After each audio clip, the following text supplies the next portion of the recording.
cold calling is not scary. I do it every day, Tuesday through Saturday. I did do call Saturday. I know I didn't necessarily do it live, but I actually did it with my friend. We actually did a lot more follow-ups, which is great. I can stack up leads, but really these leads that I end up getting are meaningless and worthless if I'm not following up. I've been really, really great about following up, so I don't want to slip up. Crazy week, so I made sure to do that Saturday. I have 2 appointments today with homeowners. So let's get going. I'm going to use Mojo Dialer. I am going to use the triple line dialer, 5 rings. Casual conversation, nothing to be ashamed about. If you don't like the way the conversation is going, just hang up. Put your phone on do not disturb while you make these calls. So if you do hang up on someone and they happen to call you back, you're not being interrupted. Honestly, this is kind of boring, but definitely not scary. It's not scary making cold calls. I understand if you're calling FSBOs, expireds, canceled, and maybe you have like 5 that day and you're like, I need to get a hold of these 5. And every call is like, you have so much counting on it. But if you just cold call circle press, I paid Mojo once $50 and I was able to export 20 or get 24,000 leads. I have yet to call all 24,000, and 24,000 is a lot of people. So I don't really have to feel bad about, oh my God, I missed my opportunity, or oh my God, if I could have said this better. It's just really all repetition. The more and more you do it, all will be well. Come on, somebody answer. It's 1:20 Eastern time. And I have a good solid hour of cold calling.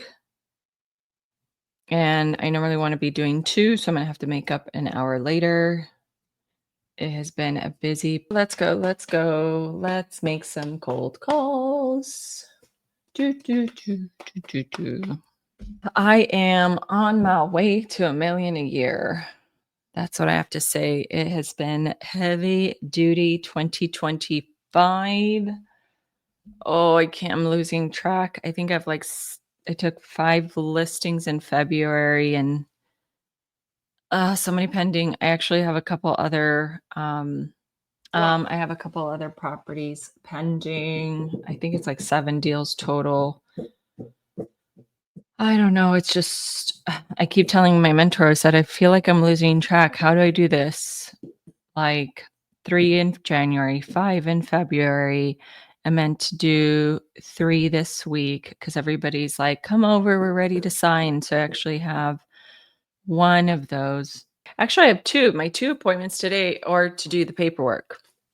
So I have 2, and 1 I sent electronically. I think I need to check to see if he signed yet. So that'll be already 3. But I also have, I had 5 pending, 1 closed. I have 4 pending, but that doesn't include my $3,000 lease. No. Yeah, that doesn't include my $3,000 lease listing. So it's really like 5. So it would have been like 6 pending, I guess. And then I have 3 more, and it's kind of interesting. I'm finally at that place where I'm trying to keep the water wheel moving.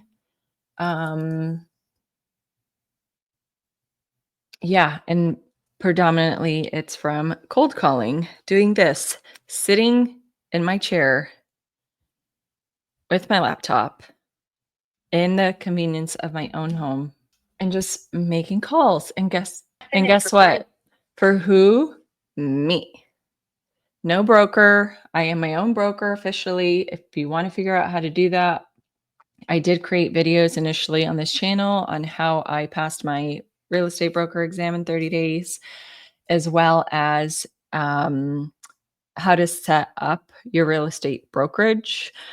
So next, that was a contact. Let me close some of these tabs here. I feel like I have a lot of adrenaline in me today. So much to do. I have to say, I don't know how people take so many listings and I'm doing everything by myself. I've been staying up till like midnight doing paperwork, sending out market reports. I even sent out because I have so many pending now, I only have 2 active, and I emailed the 2 homeowners and just gave them a market update, like, "Hey, here's the activity. This is where we stand. We've only had 1 showing. This is my recommendation on price adjustment." And we were emailing back and forth between 10 and 11 o'clock at night. I went to bed. But then what's it called? I woke up this morning to the husband and wife responding to my email, and they both agreed, Adela, reduce it to this price. So I kind of woke up and I was like, okay, cool. They like listened to me. So we went ahead and did a price reduction. Gosh, why isn't anybody answering me?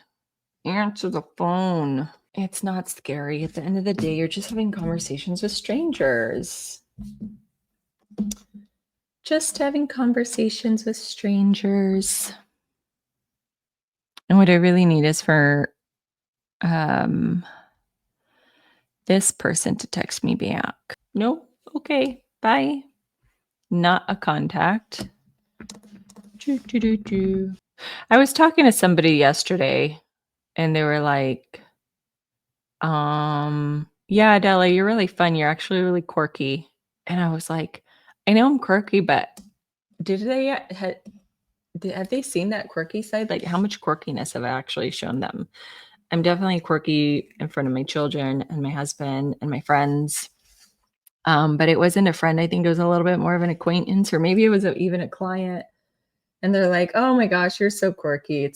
I love work. We like working with you," or something like that. And I was like, what side of the quirkiness do they? What side of my quirkiness did they see? But then I actually remembered, I think they were referring to my walkthrough listing videos that I do for the properties that I sell. Yeah, I think they were just kind of referring to my walkthrough videos because I do have more fun, especially since my husband's the one who records me. So I do have a little bit more fun. And he's like, be normal, be you, be yourself. And I think that's also what people gravitate towards. Like, they want to see how you are as a person, how you, interact, your funny side. Now she's just talking to me, like my tonality, what I said. She opened up, she laughed. Oh my God, she laughed. And I think just getting people, I mean, I have so many people that compliment me. They're like, oh man, you're good. Just have fun. It's not scary. If anything, it can be fun. You got to make it fun, because if you plan on doing this for years to come, it is going to get boring as hell, because it generally is. And you got to, I mean, how many places can you really say you end up having fun at work, right?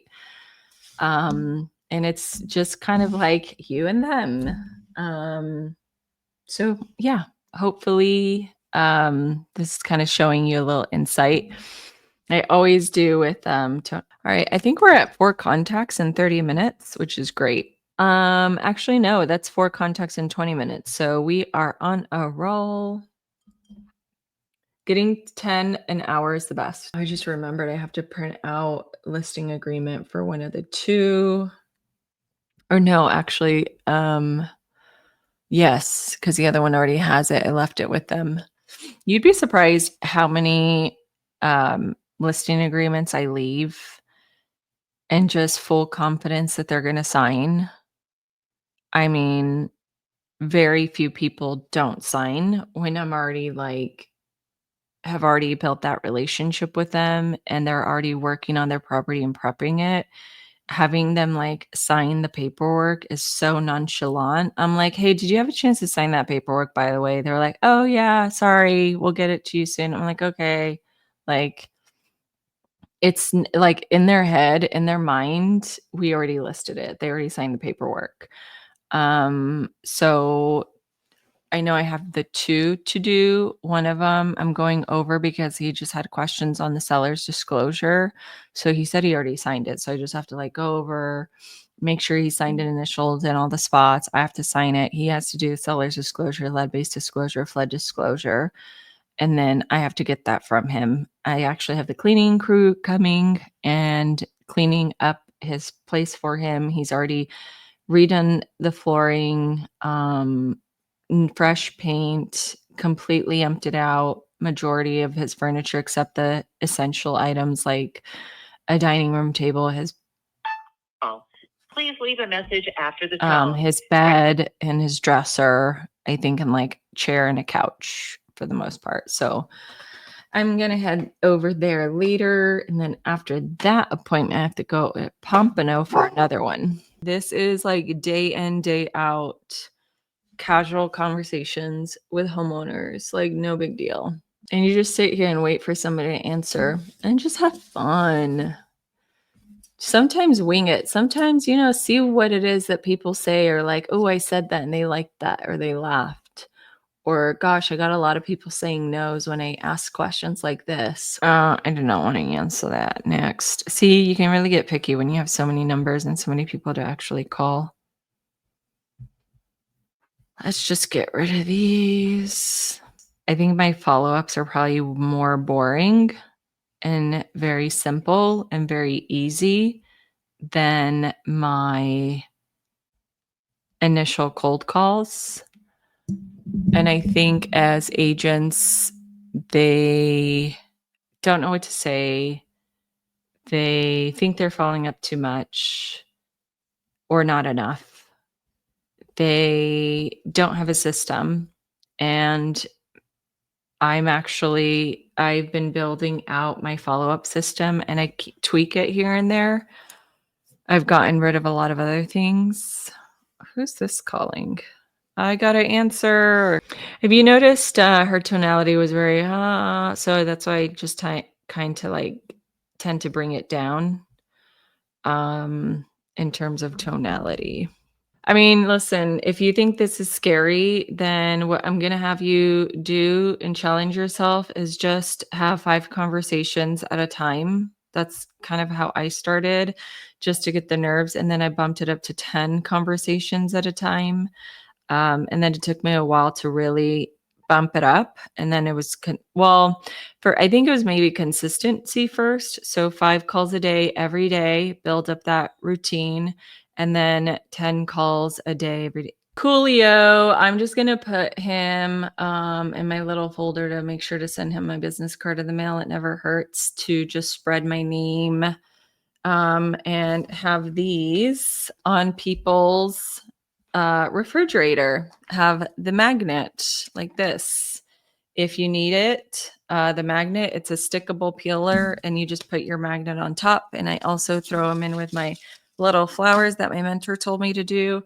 And if you want any of that stuff, it is in my links in the description with all the stuff that I use for my business, including the stand, mic, everything. I mean, it's not a lot that I use, even my handwritten note cards. I like to keep my costs low as much as possible, because at the end of the day, I have to pay for photography and just like anything in terms of listing related.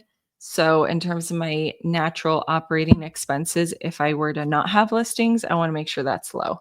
The last call I had, he was totally cool. I'm going to send him my business card. I don't know if you've checked out my little method, how I make people like develop a relationship and nurture people. I send out a business magnet card. So they put that on the refrigerator. You'd be surprised how many people throw that up on there. When I walk in, it's there. And then just a spare one in case they want to share it to a friend or put it in their wallet. And then I get the little flower packet seeds, and then I put it in my handwritten note card. All this stuff I buy 3 times a year. So if you were to add that math, it's like, I think $400 for the year. And that's based off of like 25 leads in a month. So I keep costs low. So the guy just got off the phone with, yes, I will. Okay, perfect. I'll be here tomorrow. Thank you. And yes, I will be here tomorrow. I will try to do in the morning. I should be fine in the morning. I just have so much going on between so many pendings, and all of this is primarily from circle prospecting. So if you really want to build up your business, circle prospect, just have casual conversations, make fun, have fun. Always hang up on people if you feel like the energy or the conversation is going somewhere and it's going to throw you off. That's a great thing. Just hang up, because with circle prospect, you can get 24,000 leads from Mojo for $50. Just do it one time and export everybody as much as you can. Just keep it organized in your neighborhoods. Do the little polygon